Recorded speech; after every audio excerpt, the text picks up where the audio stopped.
Jimmy Richard fans. Jimmy Richard sits in 10th at the moment, but we had a bit of a chat about him this morning. You said, really don't take anything away from Jimmy where he sits in this category at this stage, because his car is nowhere near as competitive as the others. Yeah, basically he is running in the championship class, but he's in a challenge car. He's in his old Carrera Cup car.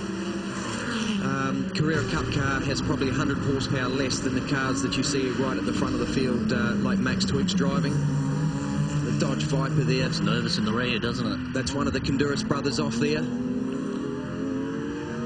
Car 47. That's Theo from pole position to end up in a gravel trap. That is absolutely soul-destroying.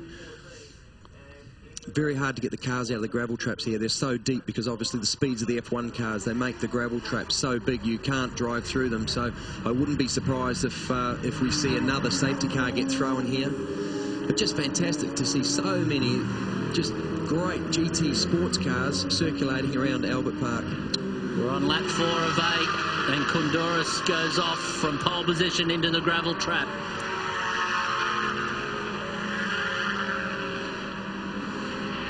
There it is again. Very slow spin. He actually missed the apex of the corner and just lost the rear a little.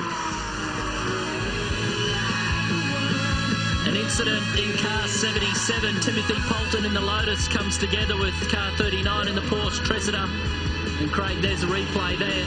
Yeah, Tressida's just got squeezed slightly over to the grass there and braked and lost the rear end on the grass. But rule number 1, when you're spinning, always put your foot on the brake, and it would have saved him a couple of grand from hitting the wall. But yeah, it's a shame to see another car out. Lights out on the safety car. In any race car, it's expensive, but especially in the GT category. Bringing some temperature back up into the tyres. Porsches. This was car 31 a little earlier. Tim Mackey in the Lotus. And do you think he's had a bit of a shunt under the safety car? I'm not exactly sure, but we've been running under safety car for a reasonable time. So to see that car with some smoke coming out the back of the car, I'm sure he's hit something for sure. The bonnet's up and he's taken a bit of damage. So hard to say exactly what's happened there, but I would hope he hasn't crashed under a safety car. It may be a fine. Well, we've had a couple of safety cars, so this may be short, and we will wait and hear from the officials. But as we went to the break, I mentioned that John Bowe was on the move, and he had set the fastest lap of the race up till then. So keep an eye on John Bowe and that bright yellow Ascari as this race gets underway now. It's going to be 7 laps. Max Twig gets a nice jump, nice clean start.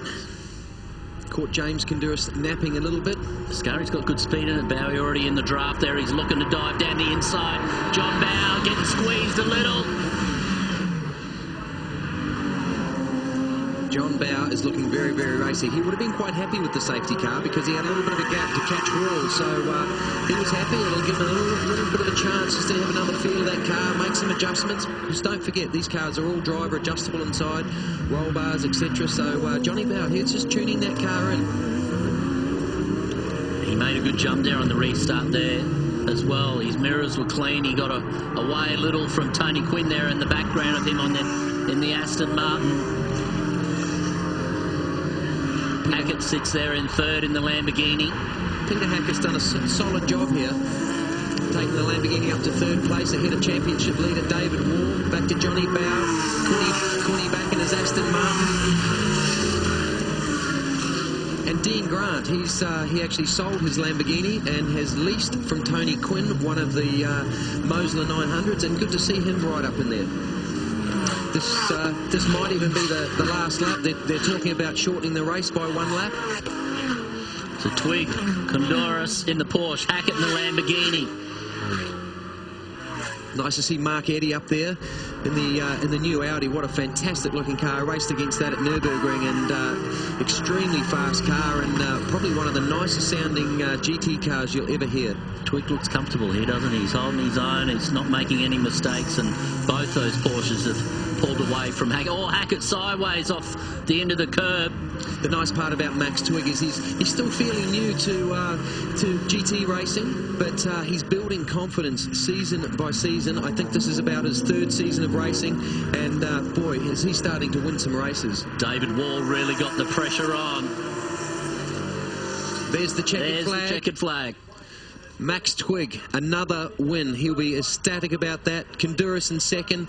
Peter Hackett third. Very, very close to call. I think John Bowe may have got the position off David Wall for fourth. It's interesting because Wall was all over Hackett there, so he must have got held up as he tried to get the drive onto the front straightaway. We'll wait for the official results. Here's something that happened at the closing stages there. Big dive up the inside. A battle there between the two Lotuses. And off the timing monitor, it doesn't look like Johnny Bowe did gain that position.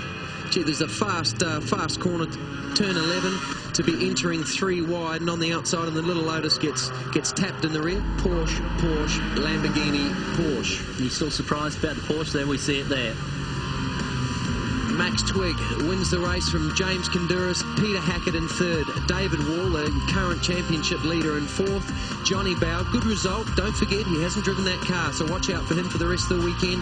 Tony Quinn in sixth place, back in his Aston Martin. Dean Grant, first run in the Mosler. He said there's been a few people have accidents in them, so he's very happy to get through that race unscathed. Mark Eddy in the beautiful Audi. Jimmy Richards in his Cup car, back into the top 10, and Peter Hill rounds out the top 10 in his new Lamborghini.